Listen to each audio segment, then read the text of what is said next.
whether he's listening to personal development or having mentors, or or being in nature. Like Ryan's videos are super interactive. You feel like you're actually there with him. He's got the love of his dog with the wacky tail, and you know, his partner and friends. So you can't help to be attracted to sort of like the essence that you exude. So I think environment is super crucial, and you actually put yourself in these environments that really like put you in a place of power. I believe environments are a huge part of our lives, and I think it's important to realize what environment makes you thrive and makes you feel the most empowered. And I think for you, Tone, would be, you know, discovering new things, exploring the world. And I know for me, it's being outdoors. So it's like where we're shooting right now, it's absolutely beautiful. I feel so inspired. I feel so amazing right now. I can literally feel the energy. And this is the environment, you know, when I'm outdoors and outside, that I feel the most alive.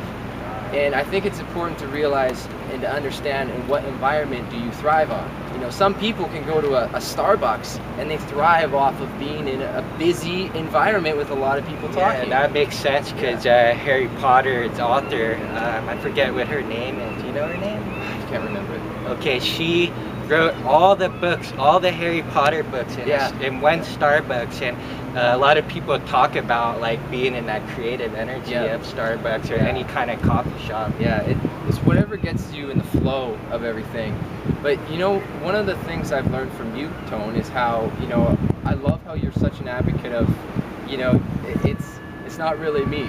It's just everything. It's the field. I can't really take credit for it. It's grace. And it's grace. And that's one of the big things I've learned from you, because that's actually helped me stay grounded. So even if I experience a bit of success, it's like, well, I'm just a conduit that's just expressing everything that needs to be expressed. Yeah, infinite potential. Yeah. And I was gonna mention too that there's the other environment that we talk about, the flow. And this is the reason why people do drugs, drink alcohol, rely on any kind of fix, just because it enables them to be in this state where all the inhibitions that they've had dissolves. Right. And so they're just flowing, right? And they attribute the flow to the actual substance, something that's outside of them, so they're giving their power away. But they can't help to keep doing that, especially when they're having withdrawals, right? Because they're having withdrawals to that high energy field of the flow, and they need to get high again. Yeah. And so what we're all about is, how do you get into the flow naturally, which is your already natural state of existence. And using things like fear is actually the gateway to getting into the flow. So the fact that you can face these fears with love, as opposed to courage as well, but courage is not as like strong and not as powerful as love. So that environment of, you know, facing the fear with love will enable you to experience the flow like that. When people are asked, well, how do you get into the zone? And it happens when you work really hard at something you love, and then there comes a point where it just clicks in, you know, everything falls into place, and you're in sync. Exactly. So have you found that now that you're more like willing to like face the fear, because you notice that it brings on this sense of like, you know, greater? Yeah, absolutely, man. You know, I'll tell you a quick story. This was about 4 years ago now, when I was first introduced to the concept. 5 years ago I first introduced to it, but it was after about a year practice of meditation and visualization and working and understanding my mind and myself and who I am, that I remember this like it was yesterday. I was going for a walk, and it was about 9:30, 10 o'clock at night, and I was with my dog. No, excuse me, I was by myself at that time, and I was walking along this path, and there were these trees all around, and it was a paved pathway, but there was a section where it went into the forest where it was all dark and it was a gravel pathway. And normally someone maybe would be a little bit spooked about that, because there's a dark forest, you know, a lot of people have an association that's kind of scary. But I went to the entrance of this thing, and I remember standing there. There's no one around me. It was just the trees, and this may sound kind of strange to some of you guys, but I felt totally connected with absolutely everything. And it was like I could stand there and I had zero fear of anything. I felt only love, and I just felt like every single thing around me, the ground, the trees, the sky, everything was completely connected. And I could feel that. And I remember standing there in this total state of bliss for, it felt like minutes. Wow. It felt like just standing in these just total minutes of this total state of bliss. So getting back to your question is, you know, I feel that, you know, we can get into those states and we can overcome fear. Like you said, we can use fear to our advantage because it's really two of the same things, right? Yeah. And all of a sudden when you're in flow and you realize that everything that you are doing is actually based out of love, it changes everything. Yes. You know what I mean? Yeah, there's like a quality to everything that comes out, comes through you. Yeah. Like you said, a conduit. Yeah. And it's like emergence, you know. It's so I talk about emergency. There's a merge. You're merging, like, usually like with chaos, emergency situations. It kind of forces you into a position of acting with power. Either you fold, you know, like people in sports, like, you know, they either rise to the occasion or they collapse.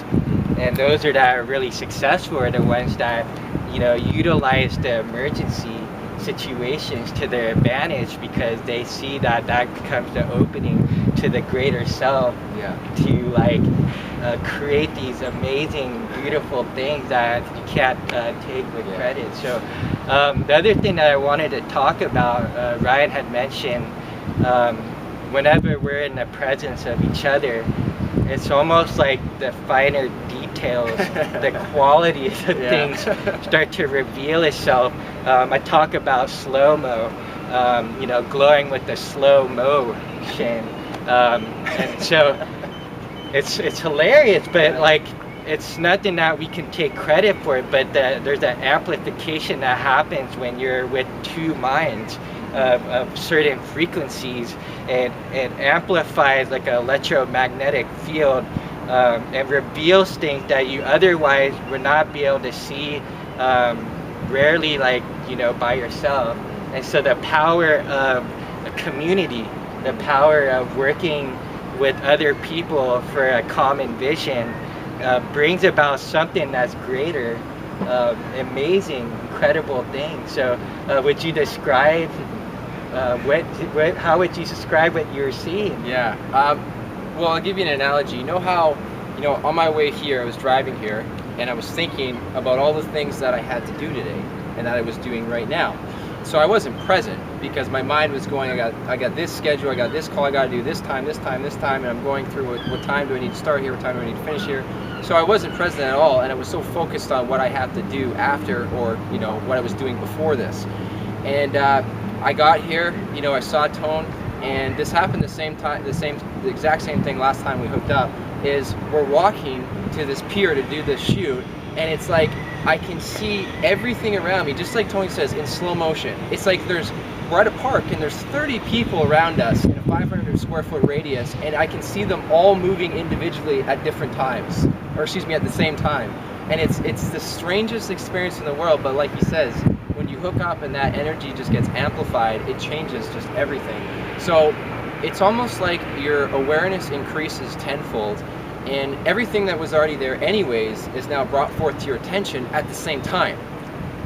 And it's a very strange feeling, and I sit in awe right now as we literally experience this right now, because it was only half hour, an hour ago that I only saw everything that was just in front of me. Right, right. So would you say that you have a feeling of on? On, that's a good, on, that's right? a good Like way to it's put either it. like you're on or you're off. Yeah. And off is actually an illusion. It's more like on or not on. Yeah. You know? So you know that darkness doesn't exist in itself. It's always because there's an obstacle that's blocking the light. It's full intensity that prevents it from being totally on. And there's different like